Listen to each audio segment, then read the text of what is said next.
Salut les traders, c'est Watao avec vous pour Rider les cryptos. Nous sommes le lundi 13 avril et en ce lundi de Pâques, chose promise, chose due, je vais faire une analyse technique à la demande de Karim sur l'IOS versus l'euro et en prenant l'indice sur Kraken puisqu'apparemment Karim tu traites sur Kraken. Ce qui n'est pas forcément l'idéal en termes de liquidité. Il y a souvent des mèches de la mort sur Kraken, mais en tout cas avec Renko, on s'en moque un peu puisque Renko va lisser toutes ces mèches là et rendre des choses beaucoup plus claires. Alors, on va commencer tout de suite avec une vision long terme sur l'IOS. Vous verrez que tout de suite là, je suis pas sur un Renko traditionnel, je suis en ATR. En ATR, Average True Range, ça veut tout simplement dire que la taille des briques va être calculée automatiquement par TradingView en fonction de la volatilité. L'ATR, c'est un indice de volatilité qu'on doit au même bonhomme qui nous a pondu le RSI. Donc souvent ça va avec, sauf que je le prends pas sur 14 jours mais sur 60 pour vraiment avoir une volatilité lissée. Et donc là ça me donne une taille de brique de environ 25 centimes d'euros, un quart d'euro et une vision hyper claire du cours de l'IOS depuis son démarrage en 2017. Alors qu'est-ce qu'on peut voir en termes de graphique sur l'IOS? Tout d'abord, on voit qu'on a une période de hausse de 2017 à 2018, puis une longue période de baisse, surtout 2018, un rallye haussier début 2019, pour rappel comme le Bitcoin, puis toute la fin 2019, enfin tout le second semestre 2019, on baisse avec un petit rallye haussier en fin d'année qui se termine en février 2020 et là on rentre dans la crise du Covid qui nous fait toucher un nouveau plus bas avec peut-être là un petit rebond. Alors si on se place du point de vue Renko pur en stratégie de trading Renko, on a deux briques vertes, ça suffit à nous dire ben, je prends position et je vois venir. Alors est-ce que ça va nous suffire à nous? Ben, peut-être pas, on va regarder les choses un peu plus dans le détail. D'abord, si on prend la tendance long terme, c'est-à-dire depuis le plus haut ici de 2018 jusqu'à aujourd'hui, on voit que clairement on fait des plus bas sommets.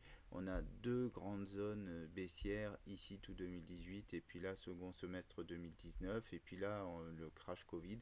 Vraiment, on a une tendance globalement qui est baissière là-dessus. Seul point un peu positif, c'est que si on prend les plus bas, et ben on fait des plus hauts creux. Hein. Ici, on est en dessous de ce plus bas et ici, on est en dessous on est au-dessus, pardon, ici, on est au-dessus du plus bas précédent et là, on est encore au-dessus du plus bas précédent. Donc, on dessine ce triangle-là et là, c'est plutôt encourageant. Donc, qu'est-ce qu'on peut dire aussi par rapport à ça? C'est qu'on retrouve exactement la même chose sur le RSI ici, entre ce plus bas et ce plus bas, voilà. Mais surtout, et là je vous sors un indicateur, je ne l'ai peut-être pas encore utilisé sur le Bitcoin, c'est OBV, On Balance Volume, qui va aussi tenir compte des volumes et qui va nous permettre de voir si l'argent rentre ou sort de ce marché. Et on voit là que ben, l'argent, après être sorti jusqu'à fin 2018, il est re-rentré là début 2019. Il est ressorti mais moins qu'en 2018. On est quand même largement toujours au-dessus. Et en plus, là, il est à nouveau en train de rentrer sur ces deux petites bougies vertes. On a quand même des volumes qui sont bien étoffés. Donc ça, c'est hyper intéressant. C'est un signe bullish, même si effectivement, là, on aurait une sorte de petit V-bottom qui se dessine et on est très en avance de phase par rapport à ça. On va regarder aussi Ishimoku. Donc qu'est-ce que nous dit Ishimoku? Alors Ishimoku sur Renko ça marche aussi très bien. On va zoomer sur cette période récente et qu'est-ce qu'on voit? On voit que évidemment on est sur des signaux ultra bearish puisqu'on est sous le nuage, sous le Kumo ici qui est bien rouge. Notre cours est bien, notre prix est en dessous de la Tenkan et de la Kijun, hein, avec une Tenkan qui a croisé la Kijun vers le bas, donc ça aussi c'est un signal ultra bearish. Notre Shiku, notre lagging span qui suit le cours n'a pas retraversé le prix, donc même si on a une petite hausse ici, on voit qu'on bute, qu'elle a du mal à traverser le prix. Et qu'est-ce que ce serait vraiment un signal haussier vraiment plus fort sur ça? Il faudrait que notre cours vienne ici traverser le Kumo, hein, c'est ça, ici on aurait un signal d'achat assez fort. Et puis bien sûr, là notre lagging span aussi viendrait par la suite traverser le Kumo, mais si elle pourrait rejeter. Donc est-ce qu'on va tout de suite faire un V-bottom et aller grimper comme ça directement? C'est probablement que non. On risque plutôt de faire des choses comme ça. On peut rejeter ici, puis après venir tracer là. Ou encore, si on a quelque chose d'un peu plus fort, aller buter ici sur la SSB avant de revenir là et de repartir comme ça. Et on peut aussi avoir des choses plus violentes de ce type-là. On revient chercher beaucoup plus bas et on repart. Bref, je ne suis pas très doué pour dessiner avec le doigt. Mais tout ça pour dire que ce qu'on attend de voir, c'est pas tellement un V-bottom, c'est ce qu'on appelle plutôt des W. Et des W, c'est rien d'autre que des vagues d'Elliott impulsives, c'est-à-dire avec des euh, plus haut sommet et des plus hauts creux. On va enlever Ishimoku et du coup on va s'intéresser un peu à Elliott. Alors, si on se replace dans notre vue long terme, encore une fois, je reste sur un scénario plutôt bull. Donc Elliott appliqué à Renko, c'est très déformé et on va rester sur quelque chose de très simple, des vagues d'impulsion en 5 et des vagues de correction en 3. Donc si on imagine qu'on est dans un scénario plutôt bull, on va dire que ici on a fait, un plus bas là en 2018 et qu'on va aller rechercher, je vais l'écraser ici par rapport à la taille de mon écran, et on va être dans une vague et que là on serait à l'intérieur d'une vague 3 en fait, tout simplement. Et dans cette vague 3, là par contre on vient faire quelque chose de ce type là, c'est-à-dire que j'ai une qui démarre sur le plus bas 2018, une 2 très profonde qui vient chercher quasiment les 90%, la zone de rechargement des longues, et puis on va faire une 3, une 4 et une 5 qui correspondront à ma 3 long terme. Alors bien sûr ici je place les points un peu au hasard. De toute façon, ça c'est c'est de la trading fiction. C'est pas du tout une prévision. Il n'y a que le cours qui nous racontera la vraie histoire. Là, pour l'instant, c'est juste pour se donner un petit peu une vision de ce que ça pourrait faire. Et là, on aurait en fait ici euh, un beau W qui se dessinerait. Et nous, ce qu'on va chercher à plus court terme ici, c'est d'autres W qui nous confirmeraient que ici, effectivement, on a un retournement. Mais pour ça, il faut qu'on regarde dans des plus petites unités de temps.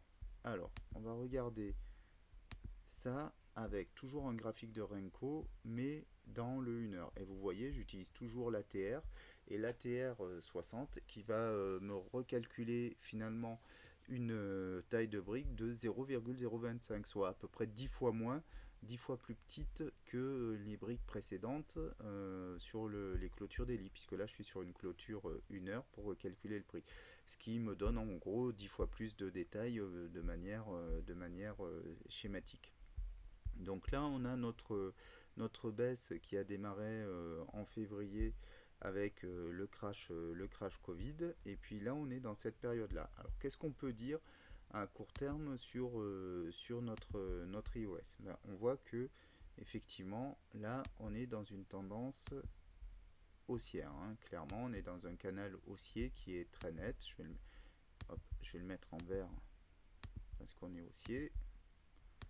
Voilà, ça c'est vraiment c'est clair et net. on est dans ce canal là. Là, on est pile poil en train de buter, et même on a traversé le bas du canal. Donc on pourrait se dire que, ben, je sais pas, on est peut-être plutôt en train de le percer vers le bas.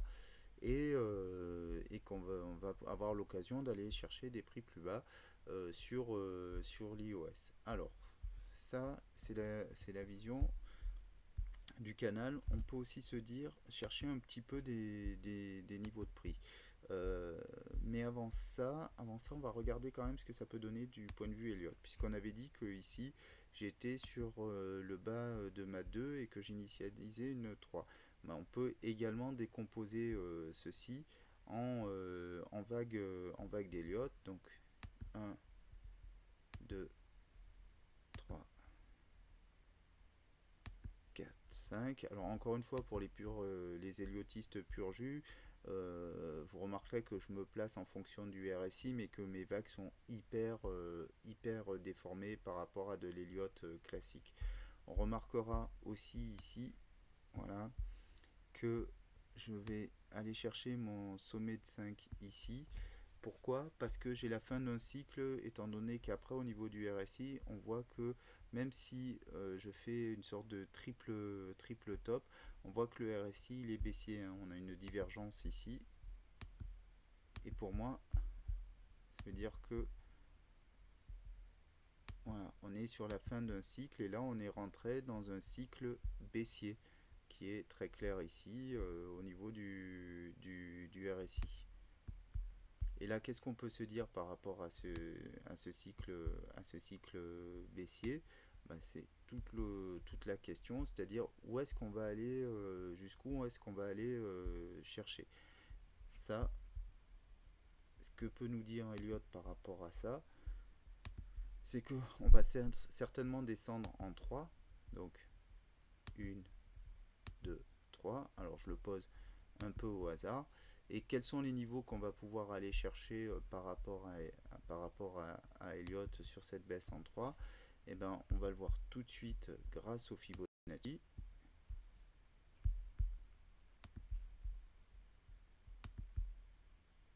Quels sont les niveaux?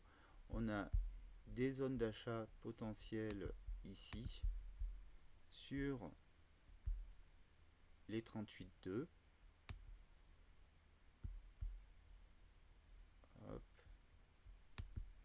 Voilà, on va le mettre en vert.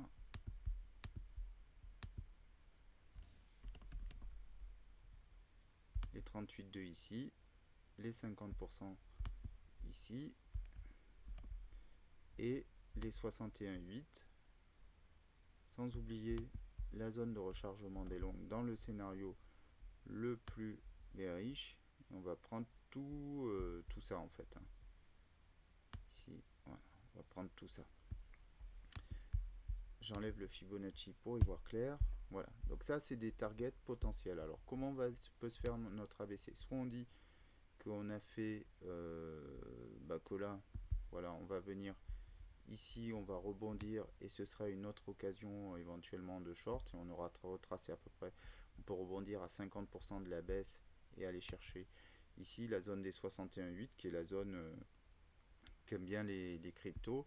Pourquoi ce serait une zone intéressante? Parce que si on regarde toujours en se basant sur Renko les zones d'intérêt de prix, ici voilà, on voit qu'on a une battle zone au niveau du prix qui est intéressante.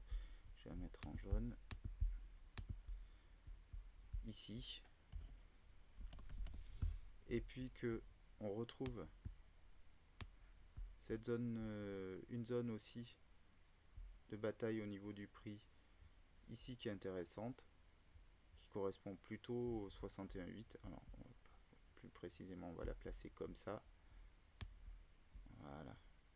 On voit que ici pile poil dans la zone des 61,8 ça correspond à mon bas de 4 ici et à ces deux sommets là, ce double top ici. Donc là on est dans une zone de travail du prix et de bataille bear bull intéressante.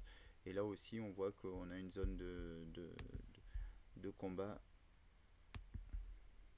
qui est intéressante sur les 50%. Donc c'est vraiment des targets potentiels importantes. Et puis on a vu aussi que ben, forcément cette zone-là, hein, c'est-à-dire revenir faire un double bottom, c'est intéressant. Et pourquoi, qu'est-ce qu'on dessinerait là? Ben, on dessinerait ici un W avant de repartir en 5 vagues vers le haut, comme ça.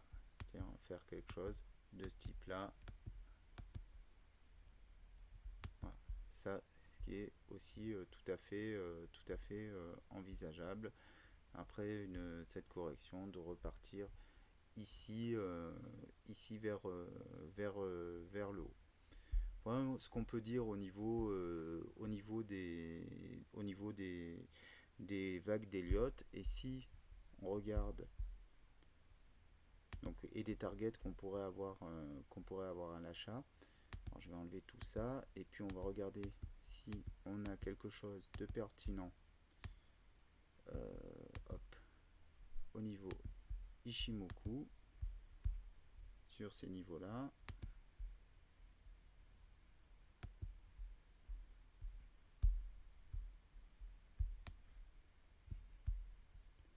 Alors, au niveau Ishimoku, qu'est-ce que ça nous dit dans le 1 heure?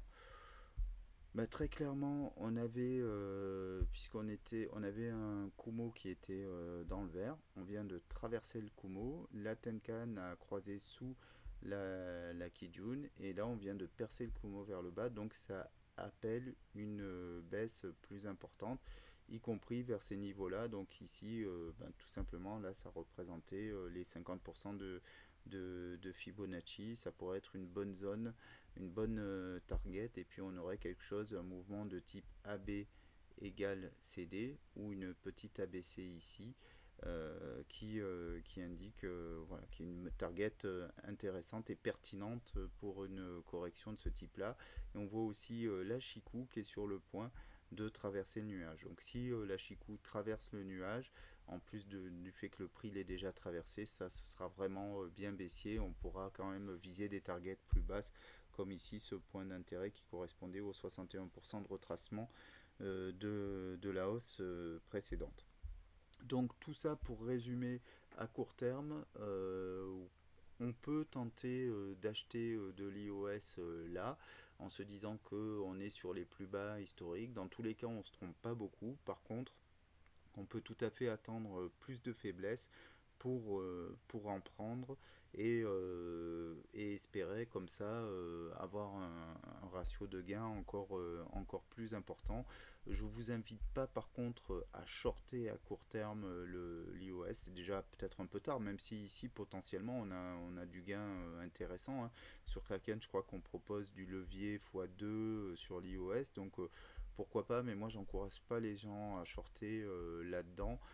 Même si je considère que cette petite hausse est contre-tendance, on reste quand même donc, et qu'on est dans une tendance baissière technique, ça, ça reste quand même assez chaud de faire des shorts. Moi je trouve que c'est plus intéressant de se placer sur ce type d'altcoin à l'achat long terme pour voir si on peut surperformer le Bitcoin et du coup avoir plus de Bitcoin.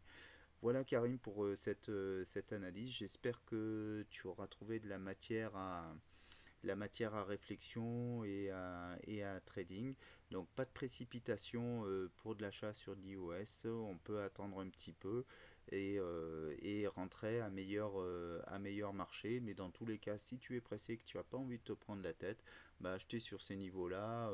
Si tu es prêt à perdre 25, 30 ou 50% à court terme, mais que tu as une vision investissement, ça reste des bons prix parce que quand il retrouvera les 4 dollars, les 4 euros, eh ben, que tu sois rentré à 2,20 ou à 2 ou à 1,8, ça changera pas grand chose. Voilà, merci les traders, je vous dis à très bientôt pour une nouvelle analyse. Ciao.